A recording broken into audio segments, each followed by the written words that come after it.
Language editing and പബ്ലിഷിങ്ങിലെ module 4 ആണ് അടുത്ത് discuss ചെയ്യാൻ പോകുന്നത്. നമ്മൾ മൊഡ്യൂൾ 4-നകത്ത് വരുന്ന ടോപ്പിക്സ് എന്ന് പറയുന്നത് ഡിജിറ്റൽ പബ്ലിഷിംഗ് പ്ലാറ്റ്ഫോംസ് ആണ്. അതിനകത്ത് ആദ്യം വരുന്നത് കിൻഡിൽ ഡയറക്റ്റ് പബ്ലിഷിംഗ് ആണ്. പിന്നെ കോബോ റൈറ്റിംഗ് ലൈഫ് ഉണ്ട്. അടുത്ത ഇൻസ്റ്റഗ്രാം ആണ്, അതൊരു പബ്ലിഷിംഗ് പ്ലാറ്റ്ഫോമാണ്. As a publishing platform. LinkedIn publishing ഉണ്ട്, പിന്നെ മീഡിയം ഉണ്ട്. അപ്പോൾ കിൻഡിൽ ഡയറക്റ്റ് പബ്ലിഷിംഗ് അല്ലെങ്കിൽ KDP എന്ന് പറയുന്നത് it is a platform by Amazon ആണ്. അതായത് ആമസോണിൻ്റെ സെൽഫ് പബ്ലിഷിംഗ് പ്ലാറ്റ്ഫോം ആണ്, ഇലക്ട്രോണിക് ബുക്സിനും പ്രിൻറ്റ് ബുക്സിനും വേണ്ടിയുള്ള. പിന്നെ ഫ്രീ ടു യൂസ് ആണ്. അത് ഓതേഴ്സിന് പബ്ലിഷ് ചെയ്യേണ്ട books without any upfront cost. Wide reach ആണുള്ളത്. Amazon market places, for example Amazon.in-ലും Amazon.com-ലും എല്ലാം ഇത് അവൈലബിൾ ആണ്. E book and paper back ഓപ്ഷൻസും ഇതിനകത്തുണ്ട്. അപ്പം പിന്നെ എന്ന് വെച്ച് കഴിഞ്ഞാൽ അൺലിമിറ്റഡ് റോയൽറ്റീസ് കിട്ടും. അതുപോലെ തന്നെ 30%, അതായത് ലോ അല്ലെങ്കിൽ ഹൈ പ്രൈസ്ഡ് ബുക്സോ ഈ നോൺ എലിജിബിൾ കൺട്രീസിലൊക്കെ ബുക്ക് വിൽക്കുകയാണെന്നുണ്ടെങ്കിൽ 30% റോയൽറ്റിയാണ് നമുക്കുള്ളത്.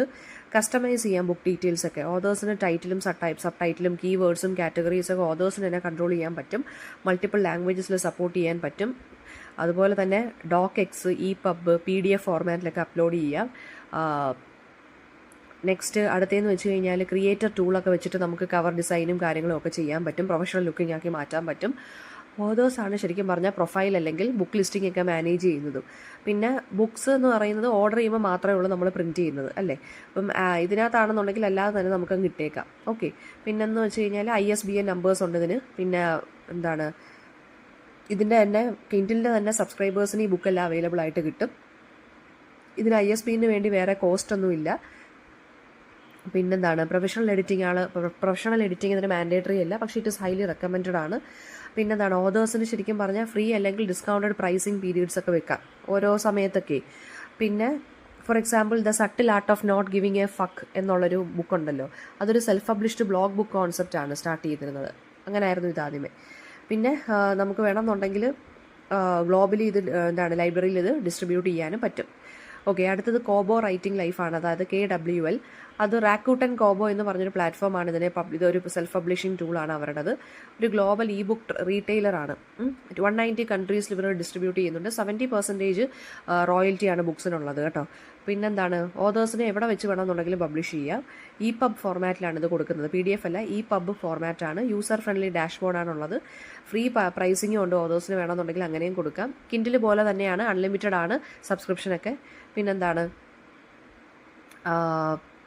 മൾട്ടിപ്പിൾ ലാംഗ്വേജസിലാണ് ഉള്ളത് ഇത്. പിന്നെ അതുപോലെ തന്നെ ഓതേഴ്സിന് പ്രൊമോഷൻസും ഫീച്ചേഴ്സും ഒക്കെ റൺ ചെയ്യാൻ പറ്റും ഇതിനകത്ത്. പ്രിൻറ്റ് സർവീസസും ഇതിനകത്ത് അവൈലബിൾ ആണ്. അപ്ഫ്രണ്ട് ഫ്രീ, അതായത് സെൽഫ് പബ്ലിഷിംഗ് ഫ്രീ ആണ് ഇതിനകത്ത്. ഓക്കെ. ഇനി കാനേഡിയൻ ഇന്ത്യ ഓതേഴ്സൊക്കെ ഈ കോബോ ഇതിലൂടെയാണ് പബ്ലിഷ് ചെയ്തിട്ടുള്ളത് ഒരുപാട് വർക്ക്സ് ഒക്കെ. പിന്നെ ISBN ജനറേഷൻ എന്ന് പറയുന്നത് അത് ഓപ്ഷണലാണ്, അല്ലെങ്കിൽ ഓതേഴ്സിന് സ്വന്തമായിട്ട് തന്നെ റീയൂസ് ചെയ്ത് ചെയ്യുകയും ചെയ്യാം. പിന്നെ പാർട്ട്ണർ സ്റ്റോർ വഴി ഇത് സെല്ല് ചെയ്യാം. വോൾമാർട്ട് ഇ ബുക്സ് വഴി, അതായത് US-ലൊക്കെ വോൾമാർട്ട് ഇ ബുക്സിലൊക്കെ നമുക്ക് ഈ കോബോയിലൂടെ പബ്ലിഷ് ചെയ്ത വർക്ക്സ് ഒക്കെ നമുക്ക് കാണാൻ സാധിക്കും. അടുത്ത ഇൻസ്റ്റഗ്രാം ആണ്. ഇൻസ്റ്റഗ്രാം ഒരു പബ്ലിഷിംഗ് പ്ലാറ്റ്ഫോം ആയിട്ട് എങ്ങനെ വരുന്നു എന്നുള്ളതാണ്. വിഷ്വൽ പ്ലാറ്റ്ഫോമാണ് ഇതിനകത്ത്, അല്ലേ? വിഷ്വൽ സ്റ്റോറി ടെല്ലിംഗ് അല്ലെങ്കിൽ മൈക്രോ എസ്സേസോ ഡിജിറ്റൽ ആർട്ടോ ഒക്കെ നമുക്ക് ചെയ്യാം. പിന്നെ ഓപ്പൺ ടു എനിവൺ ആണ്. സ്മാർട്ട് ഫോൺ ഇൻ്റർനെറ്റും ഉള്ള എല്ലാവർക്കും കിട്ടും. റൈറ്റേഴ്സും പബ്ലിഷേഴ്സും ഷോർട്ട് വീഡിയോസ് തൊട്ട് ചെയ്യാം. ഫോളോവേഴ്സിനെ എൻഗേജ് ചെയ്തിരുത്താം. പിന്നെ ലോങ് പോസ്റ്റോ ക്യാപ്ഷൻസോ മിനി ചാപ്റ്റേഴ്സോ സ്റ്റോറീസ് ഒക്കെ ഇടാം.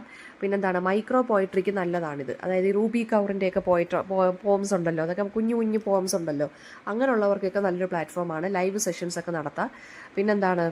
ഇൻസ്റ്റാഗ്രാം TV ഉണ്ട്, അത് ട്യൂട്ടോറിയൽസിനും ഇൻ്റർവ്യൂസിനും വേണ്ടി അങ്ങനെ ഉണ്ട്. ബുക്ക് കമ്മ്യൂണിറ്റി ഉണ്ട് സ്ട്രോങ് ആയിട്ട്. വിഷ്വൽ ബ്രാൻഡിങ് ചെയ്യാൻ നമുക്ക് സെൽഫ് പ്രൊമോഷൻ ഹബ്ബാണ് ഇൻസ്റ്റാഗ്രാം എന്ന് പറയുന്നത്. ആർട്ടിസ്റ്റുമായിട്ട് നമുക്ക് കൊളാബറേറ്റ് ചെയ്യാം. അതുപോലെ തന്നെ ഇൻസ്റ്റാഗ്രാമിൽ നമുക്ക് ഷോപ്സ് ഉണ്ട്.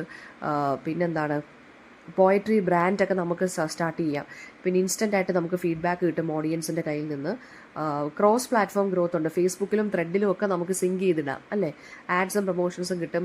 #ടാഗ് കൾച്ചറാണ്. റൈറ്റേഴ്സ് #ടാഗ്സ് വെച്ചിട്ട് യൂസ് ചെയ്യാറുണ്ട്. ഇൻട്രാക്റ്റീവ് സ്റ്റിക്കേഴ്സ് ഉണ്ട്. വീഡിയോ, നമുക്കിതൊക്കെ എസ്തെറ്റിക് ആയിട്ടുള്ള രീതിയിൽ നമുക്കിതിനെ വെൽ ഡിസൈൻ ചെയ്ത് കണ്ടൻറ്റൊക്കെ പബ്ലിഷ് ചെയ്യാൻ സാധിക്കും. നെക്സ്റ്റ് വരുന്നത് ലിങ്ക്ഡ് ഇൻ പബ്ലിഷിംഗ് ആണ്. അതൊരു പ്രൊഫഷണൽ പ്ലാറ്റ്ഫോമാണ്. ഓക്കെ. അത് ലിങ്ക്ഡ് ഇൻ ആർട്ടിക്കിൾസ് ഒക്കെ ഉണ്ട്. അതായത് ഈ ലിങ്ക്ഡ് ഇൻ പോസ്റ്റ് ഉണ്ട്. നമുക്കിപ്പം ജോലിയുടെ കാര്യത്തിന് വേണ്ടി അല്ലെങ്കിൽ ആർട്ടിക്കിൾസ് പബ്ലിഷ് ചെയ്യാനൊക്കെ അങ്ങനത്തുള്ള കുറേ കാര്യങ്ങൾ ഇവർ ഓഫർ ചെയ്യുന്നുണ്ട്. ബിസിനസ് ഫ്രണ്ട്ലി ആണ്. നോൺ ഫിക്ഷൻ ഓതേഴ്സിനും ഓൺടർപ്രണേഴ്സിനുമാണ് ഇത് ഏറ്റവും നല്ലൊരു പ്ലാറ്റ്ഫോം ആയിട്ട് വരുന്നത്. പബ്ലിഷിംഗ് ഫീ ഒന്നുമില്ല. ഹൈ ആയിട്ടുള്ള റീച്ച് ഉണ്ട് ഇതിന്. കമൻറ്റ് റിച്ച് പ്ലാറ്റ്ഫോമാണ് ഉള്ളത്. ടാഗും ഹാഷ്ടാഗും ഒക്കെ ഇതിനുമുണ്ട്. ഓതറിൻ്റെ വിസിബിലിറ്റി നമുക്ക് കാണാൻ സാധിക്കും. സീരിയൽ റൈറ്റിങ്ങിനൊക്കെ നല്ലതാണ്. ഓതർ ബ്രാൻഡിങ്ങിന് നല്ലതാണ്. പിന്നെന്താണ്, ഒരു ന്യൂസ് ലെറ്റർ ഫീച്ചർ ഇതിനുണ്ട്. പിന്നെ ഈ ടെക് റൈറ്റേഴ്സിനൊക്കെ നല്ലപോലെ ഇവിടെ ത്രൈവ് ചെയ്യാം. മൾട്ടിമീഡിയ ഒക്കെ യൂസ് ചെയ്യാം. ജോബ് മാർക്കറ്റ് വാല്യൂ ഒക്കെ ഇൻക്രീസ് ചെയ്യാൻ നമുക്ക് പബ്ലിഷ്ഡ് ബുക്സൊക്കെ നമുക്ക് ഷെയർ ചെയ്യാൻ സാധിക്കും. ഗ്രൂപ്പ് പബ്ലിഷിംഗ് പറ്റും ഇതിന്. ഓക്കെ, അപ്പോൾ ഇതൊക്കെയാണ് ലിങ്ക്ഡിനകത്ത് വരുന്നത്. അടുത്ത മീഡിയമാണ്. മീഡിയം എന്ന് വെച്ചാൽ ഒരു ബ്ലോഗ് സ്റ്റൈൽ പബ്ലിഷിംഗ് പ്ലാറ്റ്ഫോമാണ്. എസ്ഐസും ഒപ്പീനിയൻസും സ്റ്റോറീസിനും നല്ലതാണ്. ക്ലീൻ റീഡിംഗ് എക്സ്പീരിയൻസ് നമുക്ക് കിട്ടും. ഫ്രീ ടു റൈറ്റ് ആണ്. No cost. അക്കൗണ്ട് ക്രിയേറ്റ് ചെയ്യാൻ പൈസയൊന്നും വേണ്ട. നമുക്ക് പബ്ലിഷ് ചെയ്യാൻ സാധിക്കും പെട്ടെന്ന് തന്നെ. പിന്നെന്താണ്, സബ്സ്ക്രൈബേഴ്സിൻ്റെ എൻഗേജ്മെൻറ്റ് വഴി ആ റൈറ്റേഴ്സിന് പൈസ ഉണ്ടാക്കാൻ സാധിക്കും. പിന്നെന്താണ്, എഡിറ്റോറിയൽ റീച്ച് ഉണ്ട്. മൾട്ടിമീഡിയ സപ്പോർട്ട് ചെയ്യുന്നുണ്ട്. ഫോളോവേഴ്സ് ഒക്കെ പറ്റും നമുക്ക്. പിന്നെന്താണ്, ഒരു ന്യൂസ് ലെറ്റർ സിസ്റ്റം ഒക്കെ ഉണ്ട് ഇവർക്ക്. പബ്ലിക്കേഷൻസ് എന്ന് പറയുമ്പോൾ റൈറ്റേഴ്സിന് അല്ലെങ്കിൽ ജോയിൻ ചെയ്യാം അല്ലെങ്കിൽ സ്റ്റാർട്ട് ചെയ്യാം ഡിജിറ്റൽ മാഗസീൻസ് ഒക്കെ. പിന്നെ കമൻറ്റിംഗ് സിസ്റ്റം ഉണ്ട് ഇതിനും. പേ വെൽ ഓപ്ഷൻസ് ഉണ്ട്. ആർട്ടിക്കിൾസിനെ നമുക്ക് ലോക്ക് ചെയ്തും ഫ്രീ ആയിട്ടും ഇടാം. ഓക്കെ, പിന്നെന്താണ്, ക്രോസ് പോസ്റ്റിംഗ് അലോഡാണ്. ബ്ലോഗിനകത്ത് ന്യൂസ് ലെറ്റേഴ്സ്, ലിങ്ക്ഡിൻ ഇതിനകത്തൊക്കെ നമുക്ക് പോസ്റ്റ് ചെയ്യാൻ പറ്റും. സിങ്ക് ചെയ്തിടാൻ പറ്റും. മൊബൈൽ ഫ്രണ്ട്ലി ആണ്. ടെക്, പ്രൊഡക്ടിവിറ്റി, ഫെമിനിസം, ഇങ്ങനെയുള്ള ഹെൽത്ത്, ഇങ്ങനെയുള്ള ടോപ്പിക്സൊക്കെ നമുക്ക് നല്ല രീതിയിൽ ജെന്യൂനായിട്ട് നമുക്കിത് ചെയ്യാൻ പറ്റും. ഓക്കെ, അപ്പോൾ ഇതാണ് മീഡിയം എന്നുള്ള ഈ ഒരു ടൂൾ എന്ന് പറയുന്നത്.